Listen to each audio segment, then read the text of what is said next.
अपघाती निंदाने राज्याचे माजी उपमुख्यमंत्री अजितदादा पवार यांचा जो मृत्यू झालेला आहे तो महाराष्ट्रालाच हलवणारा झालेला आहे आणि म्हणून आम्ही आज BSCमध्ये आग्रह धरला की शोक प्रस्तावाला त्या दिवशी फक्त कुठलंही कामकाज न घेता अजितदादाच्या पूर्ण राजकीय कारकिर्दीबद्दल आणि त्यांच्याशी जे संबंधात जे लोक आलीत आणि त्यांच्याबद्दलची भूमिका या सभागृहात मांडण्यासाठी तो पूर्ण दिवस त्याच्यामध्ये घ्यावा अशी विनंती केली। माननीय अध्यक्षांनी ते मान्य केली।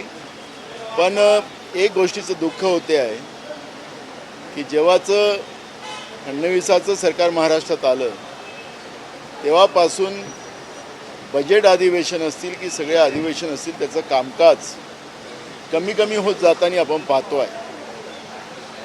महाविकास आघाडीचं सरकार आलं तो काळ कोरोनाचा होता आणि त्या कोरोनाच्या काळामध्ये नरेंद्र मोदीजी जे देशाचे प्रधानमंत्री आहेत त्यांनीच काही गाईडलाईन त्या काळामध्ये दिल्यात आणि त्या आधारावर विधानसभेचं कामकाज त्यावेळेस सुरू होतं आणि ते फार अल्प कालावधीत राहायचं आणि तोच उदाहरण देऊन माननीय मुख्यमंत्री ते मागच्या अधिवेशनाची चर्चा करतात।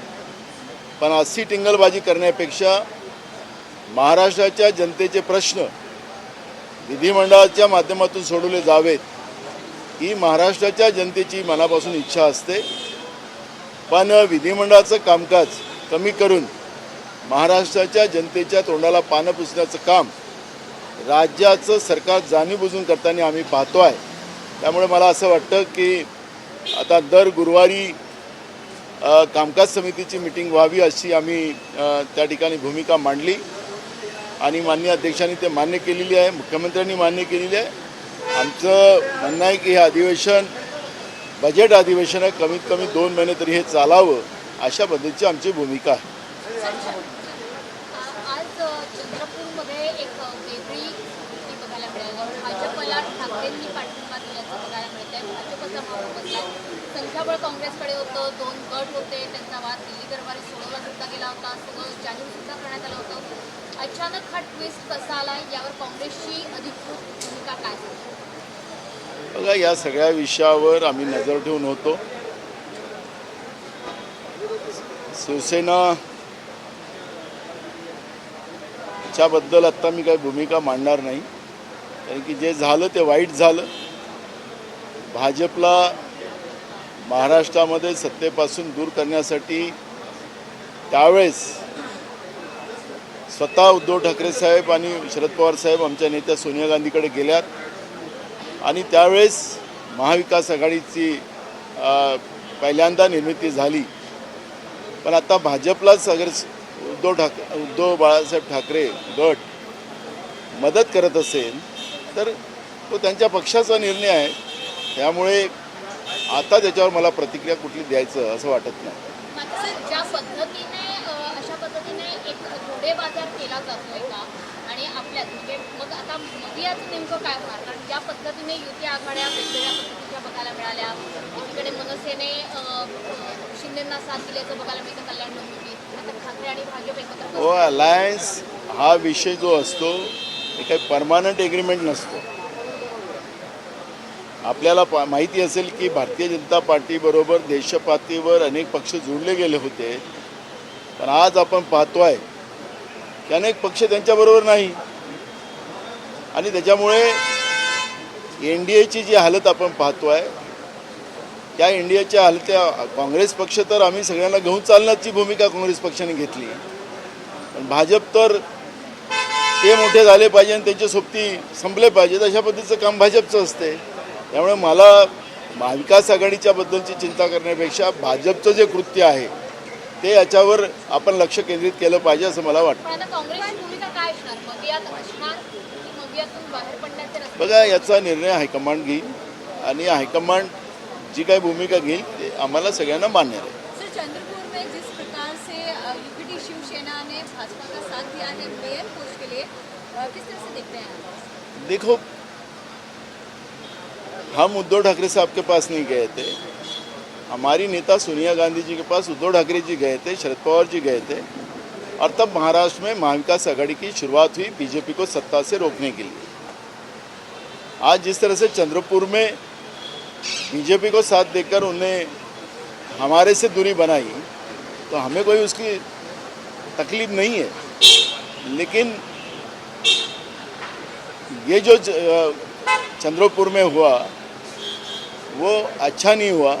बीजेपी जैसे किसान विरोधी पार्टी, युवाओं के विरोध की पार्टी, महंगाई बढ़ाने वाली पार्टी के साथ, और महाराष्ट्र में जिस तरह से कानून व्यवस्था बिगाड़ने वाली पार्टी बीजेपी, उसको साथ देने का काम अगर यूपीटी करती है तो मुझे लगता है कि जो कुछ निर्णय उन्होंने लिया वो अच्छा नहीं था। ये भूमिका हमारी है। सर, आपण जर बघितलं तर आता ज्या पद्धतीने राष्ट्रवादीचं विलीनीकरण हा विषय साधारण समोर येताना पाहायला मिळतो, कशा पद्धतीने तुम्ही याकडे बघता? कारण महाविकास आघाडीमध्ये जर बघितलं तर राष्ट्रवादी शरद पवार गट देखील सहभागी होता. प्रत्येक पक्षाला आपले निर्णय घेण्याचे अधिकार आहे, त्यामुळे पवारसाहेब एक मोठे नेते आहेत महाराष्ट्राचे, त्यांनी काय करावं काय नाही करावं त्यांना मी सांगणं हे काही बरोबर नाही, त्यामुळे आज त्याच्याबद्दलची चर्चा मी करावी असं मला वाटत नाही.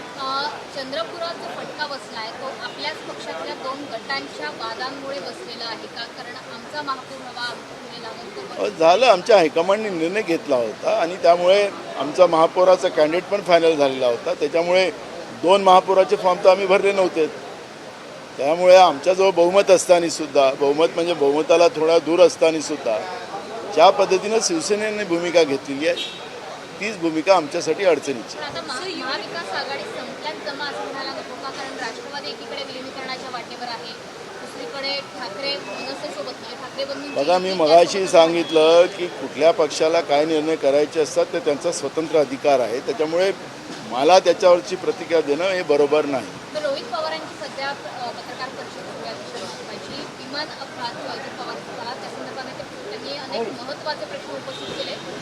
त्यांचं म्हणणं आहे की काही चॅट व्हॉट्सअपचे स्क्रीनशॉट त्यांच्या हाती लागलेले, त्याच्यामध्ये व्हिजिबिलिटी एकदम ठीक आहे असं स्पष्टपणाने बघितलं गेलं आहे. मात्र या विमानाचं चेकिंग झालं होतं का, त्याचं ऑडिट झालं होतं का, CCTV फुटेज अनेक क्लिअर नाही आहे, अशा महत्त्वाच्या बाबी त्यांनी उपस्थित केल्या. बघा, फिजिबिलिटीचा विषय घेऊन ज्या पद्धतीनं या घटनेला वेगळ्या वळणावर नेण्याचं काम होते, आपण सगळ्या तुमच्या दूरचित्रवाणीवरून आम्ही पाहिलं की फिजिबिलिटी त्या ठिकाणी बरोबर होती, हे तर तिथं आपल्याला पाहायला मिळालेलीच आहे. त्यामुळे या घटनेच्या मागं मुख्यमंत्री असतील किंवा केंद्रीय मंत्री असतील यांनी त्याच्यामध्ये तपास सुरू केलेला आहे. या तपासात पुढं काय येतं त्याच्यावर, आणि रोहित पवाराकडे आधीची माहिती असेल तर त्या पद्धतीची माहिती पुढं आणावी, आणि ही घटना आहे की दुर्घटना आहे याबद्दलचा संभ्रम पूर्ण महाराष्ट्रामध्ये जो चाललेला आहे त्याबद्दलचा संभ्रम दूर करण्याची भूमिका सरकारने किंवा रोहित पवारांनी करावी. त्यामुळे दुर्घटना असेल किंवा घटना घडवून घेतलेली असेल ते स्पष्ट होईल, आणि या पद्धतीची घटना झाली असेल तर ह्या महाराष्ट्राचं दुर्दैव आहे की राजकीय देशात कुठंही या पद्धतीच्या घटना महाराष्ट्रामध्ये होत असतील ते महाराष्ट्राचं दुर्दैव आहे.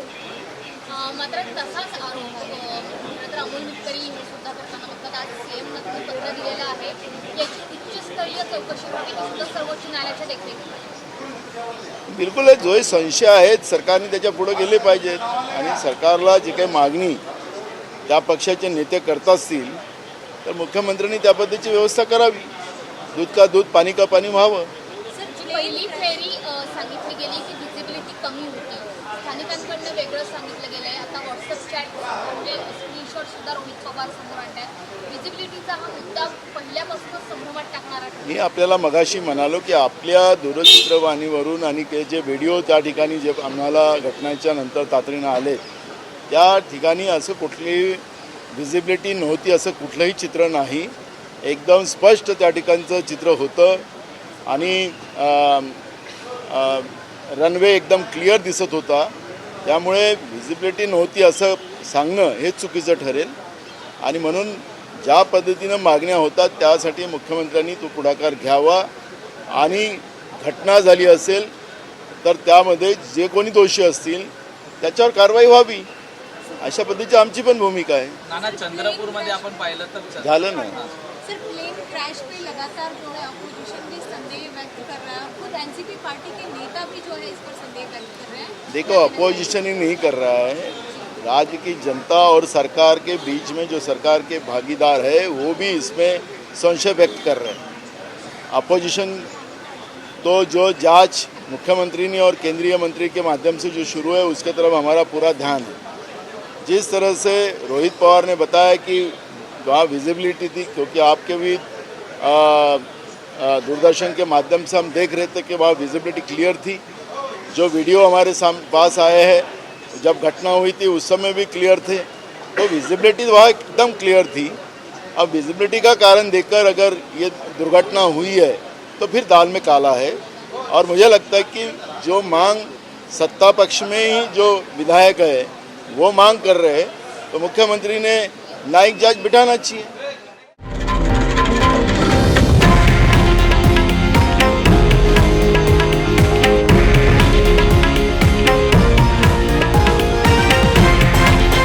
हे आहे देशातील नंबर 1 न्यूज नेटवर्क आणि आपण पाहत आहात TV9 मराठी, एकमेव.